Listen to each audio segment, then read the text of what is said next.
예, 우리 성경을 우리가 보면 하나님이 그 하시는 말씀이 많이 나옵니다. 어떨 때는 뭐 축복도 하시지만 우리에게 책망하는 장면도 있습니다. 그것뿐이니까 우리를 또 우리가 몸이 아프고 우리가 고통을 받을 때 우리를 위로해 주는 말씀도 있고 소망을 주시기도 하고 또 믿음도 이렇게 또 권하는 장면이 나오고, 어쨌든 이 우리가 하나님의 말씀을 통해서 우리는 많은 것들을 우리가 하나님과 같이 나누는 겁니다. 왜? 그 말씀 안에 그런 하나님의 뜻이 담겨 있기 때문에 그렇습니다. 그것이 바로 늘 우리는 하나님의 은혜인 줄 알고 하나님의 은혜가 늘 우리들 마음 가운데 함께 우리가 늘 누릴 수 있도록 우리가 하나님 말씀을 우리가 늘 보고 듣고 또 우리가 또 같이 이렇게 나누는 그런 일들이 우리들 안에 있는 것이죠. 왜? 하나님은 우리가 어떤 상황, 어떤 처지에 있는지를 다 아시기 때문에 그때마다 필요한 말씀을 우리에게 주신다는 겁니다. 그렇기 때문에 오늘 우리가 늘 한 해를 시작하면서도 하나님이 오늘 올해는 나한테 무슨 말씀을 주실까? 아니면 하나님이 올 한 해는 하나님이 나를 어떤 삶으로 인도하실까? 늘 여러분 우리가 그런 기대가 있잖아요. 그래서 우리가 새해 첫날, 이렇게 새해 특별히 1월 1일 이렇게 주일인 적은 우리가 그렇게 많지는 않았어요. 근데 특별하게 우리가 1월 1일 이렇게 예배로 이렇게 시작하는 이 2023년은 더 특별할 것 같습니다. 하나님이 기뻐하실 것 같고 또 우리 믿음의 사람들이 더 다른 데보다 이렇게 예배를 드리면서 하루를 첫날을 시작하니까 하나님께서 우리에게 더 좋은 말씀으로 은혜를 올 한해 여러분들과 같이 풍성히 누리는 한 해가 되길 주의 이름으로 축복합니다. 아멘. 오늘 스가랴 선지자 오늘 이 말씀인데요. 이 스가랴 2장에 오늘 스가랴 보면 이 스가랴 선지자는 어떤 선지자였냐면 그 당시 그 바벨론 포로로 잡혀갔던 이스라엘 백성들이 어떻게요? 이제는 돌아옵니다. 돌아와서 왔지만 어때요? 그래도 아무것도 없잖아요. 왜? 다 집이 허물고 옛날에 자기들이 살던 데가 아니잖아요. 폐허가 된 도시를 보면 얼마나 자신들의 고통과 그런 마음이 있었겠습니까? 그래서 그들은 어떻게 해요? 또 희망을 가지고 우리가 다시 일어서야 된다. 그래서 그들이 성전을 재건하는 그런 일들을 시작한 겁니다. 그렇게 힘들게 그들 안에서 있는 그런 상황이 있을 때 하나님은 이 스가랴 선지자를 통해서 오늘 우리에게 어떤 말씀을 그들에게 주고 있는지를 우리가 본다면 오늘 늘 우리들 마음 안에도 힘들고 어려울 때 우리가 앞으로 나갈 그 중심을 잡지 못할 때 우리도 어떻게 우리가 중심을 잡고 나가야 될 것인지 우리가 이 말씀을 통해서 같이 우리가 은혜를 나누는 시간이 되기를 원합니다. 오늘 여기서 보면 이제 측량대를 가진 사람을 예루살렘이 갔다라고 그럽니다. 이 측량대를 가진 사람이 그 예루살렘 성에 가서 너비를 재고 크기를 재고 또 재기 어려울 만큼의 큰 성읍이 그 안에 있을 것이라고 말하고 있습니다. 왜? 오늘 포로기 이후에 그런 절망에 있는 그들에게는 뭐요? 분명히 희망을 줘야 되거든요. 왜? 너희들은 다른 사람하고 다르잖아. 너희는 하나님의 자녀들이야. 하나님의 백성들이 있기 때문에 내가 너희들 그동안 그 바벨론에서 힘들고 어떤 표로 생활도 있었지만 이제 이쪽으로 다시 이제 너희들을 데리고 왔잖아. 그렇기 때문에 너희들이 시온 백성의 피난을 도우면서 이제 측량증을 가진 사람을 보냈다는 것입니다. 오늘 그래서 그 말씀이 8절 9절에 있습니다. 그래서 내가 영광을 위하여 너희를 노력한 여러 나라로 보내셨나니 너희를 범하는 자는 그의 눈동자를 범하는 것이고 내가 손을 들어 움직인 적 그들의 자기를 섬기는 자들에게 노략거리가 되리라 하셨나니 너희가 만군의 여호와께서 나를 보내신 줄을 알리라. 결국 하나님의 손이 움직이면 너희들이 그 바벨론에 그들이 지배를 받던 그 민족들에게 어떻게 해요? 다 노략을 당할 것이라는 겁니다. 그런데 하나님의 사람을 내가 너희들한테 보내서 어떻게 해요? 너희들에게 내가 희망을 전하겠다. 오늘 너희들이 그렇게 힘들고 참 그야말로 거기서 고생을 했지만 하나님께서 내가 너를 보내겠는 줄을 알라. 결국 희망을 주시는 말씀을 주고 있다는 것입니다. 하나님이 여러분 우리들에게도 지금 측량줄을 올해 주실 수 있습니다. 그래서 내 삶이 어느 곳까지 이제 너희들이 삶을 내가 펼쳐나가는지 어떻게 보면 하나님의 은혜에 따라서 그 어떤 측량줄도 가늠할 수가 없습니다. 하나님이 나는 이만큼만 원하는데 하나님 은혜를 주시면 어떻게 해요? 더 많은 것을 우리가 가질 수도 있는 거예요. 그건 내 생각대로 내 뜻대로 우리가 살아가는 게 아니라는 겁니다. 왜? 우리의 가지고 있는 내 뜻이 아니라 하나님이 주시는 그 은혜의 측량줄은 내가 생각하지 못한 만큼 얼마만큼 큰지 가늠할 수가 없다는 것입니다.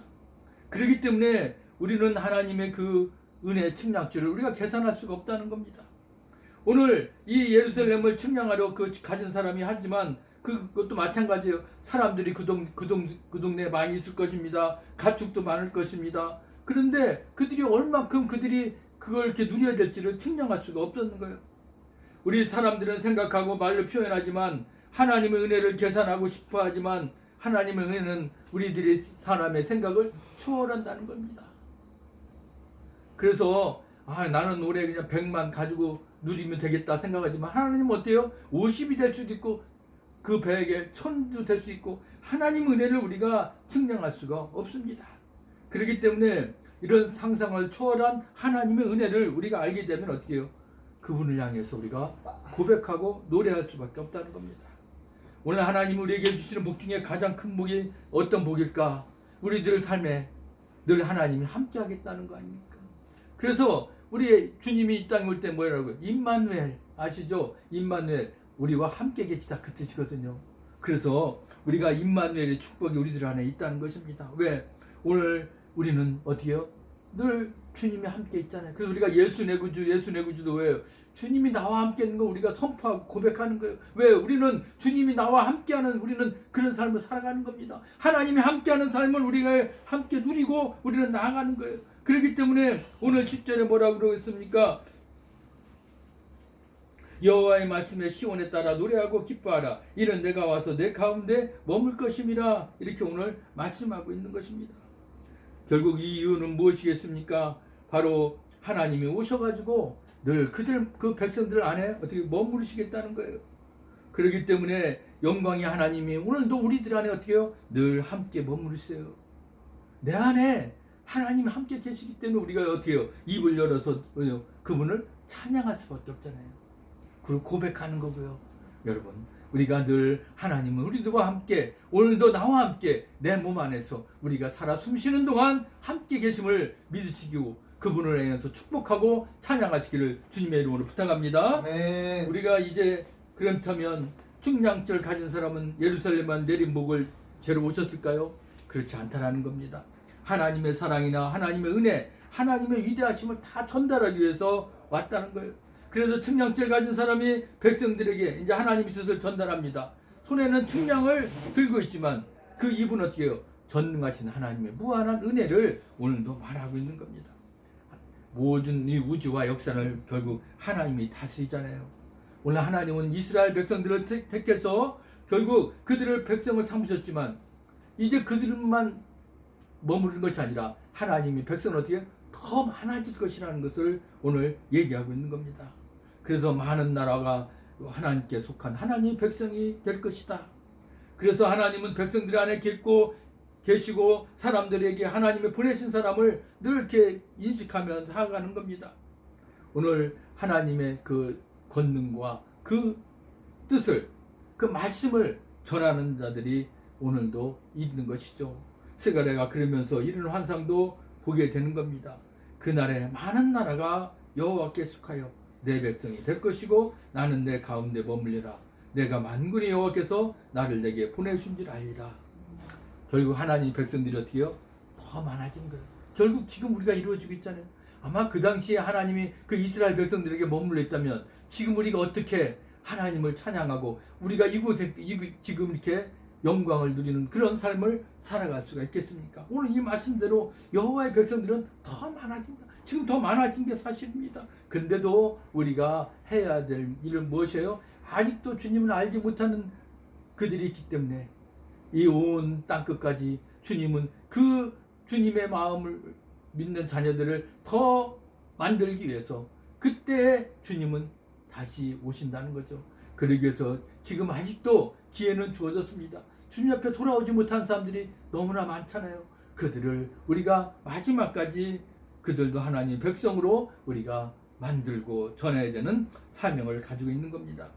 오늘 그렇기 때문에 하나님이 예수님을 세상에 보내주소 결국 우리의 죄를 다 사하여 주시고 결국 우리가 그것으로 오늘도 우리가 구원받은 하나님의 자녀들이 되었습니다. 하나님은 그렇게 당신의 아들을 이 땅 가운데 보내셔서 결국 모든 사람을 당신의 자녀로 삼으신 것입니다. 그것이 바로 하나님이 우리 안에 함께 계시다는 거예요. 그렇기 때문에 우리가 아무리 많은 것을 가지고 아무리 누려도 하나님이 나와 함께 하지 않으면 무슨 소용이 있겠습니까? 아무 소용이 없다는 거죠. 그렇기 때문에 우리는 늘 하나님이 내 안에 계실 때 우리는 힘을 가지고 용기를 가지고 우리가 살아가는 겁니다. 내가 가진 것이 부족하고 내가 능력이 부족하고 내가 좀 다른 사람보다 못하는 것이 있더라도 나는 하나님의 자녀야. 나는 하나님의 자녀이기 때문에 늘 우리는 자신감을 가지고 여러분 우리가 주님의 자녀로 뭐 부족할 게 있습니까? 세상 가운데 우리가 더 힘차게 나아갈 수 있는 그런 삶을 살아가기를 주의 이름으로 부탁합니다. 아멘. 이제 우리가 자신감을 그래서 가져야 될 이유가 무엇인지 여러분 우리가 믿는 하나님이 천지를 창조하셨어요. 오늘 우주의 모든 것을 계신 그 위에 계신 분 역사를 다스리는 분이라는 것을 우리가 오늘도 다시 한번 이 말씀을 통해서 알 수 있잖아요. 12절에 보면 여호와께서 장차 유다를 거룩한 땅에서 자기 소유를 삼으시고 다시 예루살렘으로 택하시리니 그랬어요. 하나님이 이스라엘 역사 중에서 유다를 거룩한 땅으로 이끄셨죠. 그리고 그 백성 당신의 소유 삼으신 거 맞아요. 그리고 그 나라가 망한 그 예루살렘 그걸 어떻게 해요? 다시 그 바벨론 포로로 다 나라가 망한 그 백성들 어떻게 해요? 다시 예루살렘으로 다시 오게 했잖아요. 하나님이 외면했던 백성이라도 하나님은 이렇게 다시 믿음의 기회를 주시고 믿는 사람들을 맞아들이셨다는 겁니다. 우리 역시도 여러분 하나님을 우리가 처음부터 알았습니까? 우리도 하나님을 모르고 살았던 백성들 아닙니까? 그런데 우리는 이제 하나님을 알았잖아요. 그래서 우리가 하나님의 자녀로 돌아온 것도 지금도 하나님은 그런 기회를 지금도 기다리고 계시다는 겁니다. 아직도 하나님을 믿지 않고 하나님을 거역하고 하나님을 아직도 배반하는 그런 자들이 있다면 그들을 다시 하나님의 자녀로 돌아오도록 지금도 하나님 우리에게 기회가 주셨다는 거예요. 오늘 13절에 보니까 모든 육체가 여호와 앞에서 짐작할 것은 여호와께서 그의 거룩한 처소에서 일어나심이라 하더라. 이렇게 오늘 말씀하고 있습니다. 우리가 하나님 앞에 돌아오는 사람들은 어떻게 돼요? 잠잠하게 될 것이라는 겁니다. 왜 그럴까요? 내가 내 마음대로 세상에 살아가 보니까 힘들거든요. 죄도 많이 졌거든요. 그러니까 어떻게 해요? 아무것도 내가 변명할 수가 없다라는 겁니다. 그래서 하나님 앞에 돌아온 사람들이 머무르는 곳 어디겠습니까? 그의 거룩한 처소에서 일어나심이라. 바로 거룩한 곳입니다. 여러분 거룩한 곳 하면 단순히 그냥 하나님이 계셨던 그곳, 하나님이 임재했던 그곳만 의미하지는 않습니다. 바로 거룩한 장소는 어딜까요? 내가 하나님의 은혜를 체험하는 곳, 아니면 하나님을 찬양하는 곳. 지금 우리가 하나님께 예배를 드리는 이것도 거룩한 곳입니다. 내 안에 내가 어디서, 내가 집에서 하든 내가 길을 가면서 하든 내 안에 내가 주님이 나와 함께 있는 곳, 내 몸이 어떻게 해요? 거룩한 성소라는 겁니다. 우리가 그러기 때문에 늘 하나님이 내가 함께 있는 그곳, 내가 하나님과 함께 모든 것을 하는 곳이 거룩한 곳이라는 거예요. 그렇기 때문에 주님이 오늘도 내가 어디에 있든지, 내가 하나님이 나와 함께 하는 곳이면 내가 어디를 가든지 그것이 바로 거룩한 처소가 되는 것입니다. 그것이 바로 거룩하신 하나님이 우리를 거룩하게 하시고 우리를 매일매일 거룩한 삶으로 살도록 오늘도 도우시고 계시다는 겁니다. 오늘 이 말씀을 이스라엘 백성들에게 한 것과 동일하게 오늘 우리들에게도 주시고 있는 말씀이라는 것을 잊지 말아야 될 것입니다. 오늘 말씀을 통해서 여러분 우리가 깨우쳐야 될 게 무엇일까요? 하나님은 늘 우리를 보고 계시다는 거예요. 그래서 오늘도 우리들에게 필요한 말씀, 필요한 은혜를 우리에게 채워주시는 분입니다. 내 생각, 내 의지대로 우리가 그냥 나 이만큼만 원해, 아니면 나 이 말씀이면 돼, 그게 아니라 우리는 생각할 수 없을 만큼의 하나님은 무한하신 그런 은혜와 그런 말씀을 가지고 계시다는 겁니다. 그걸 우리에게 원하고 계신다는 겁니다. 그래서 어렵고 힘들 때, 우리가 배반했을 때라도 하나님은 어떻게 해요? 기회를 주시는 겁니다. 다시 돌아오라고. 우리가 늘 그 마음을 가지고 있을 때 하나님은 우리를 당신의 소유로 삼으셔 주셨습니다. 그러면서 우리를 어떻게 해요? 거룩한 처소로 우리를 만들어 주셨습니다. 할렐루야.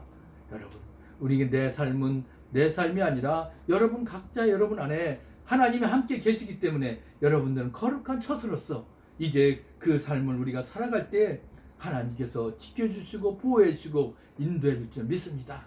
2023년 우리가 올해 하나 이제 새해도 여러분 우리가 두려워할 게 없어요. 아무리 힘들고 어려운 상황이 와도 주님이 나와 함께 하신다면 우리의 삶을 지켜주시고 보호해주시고 앞길을 인도해줄 줄 믿습니다. 우리가 생각하지 못한 만큼의 그런 충만한 은혜도 부어주실 것이고요. 우리가 잘못하면 또 그만큼 우리 책망도 하실 줄 믿습니다. 그렇기 때문에 늘 우리가 또 겸손한 마음으로 하나님의 말씀 가운데 올 한 해도 충만한 믿음의 자녀들 다 되시기를 주님의 이름으로 축복합니다. 아멘. 아멘. 오늘도 살아서 역사하신 아버지 하나님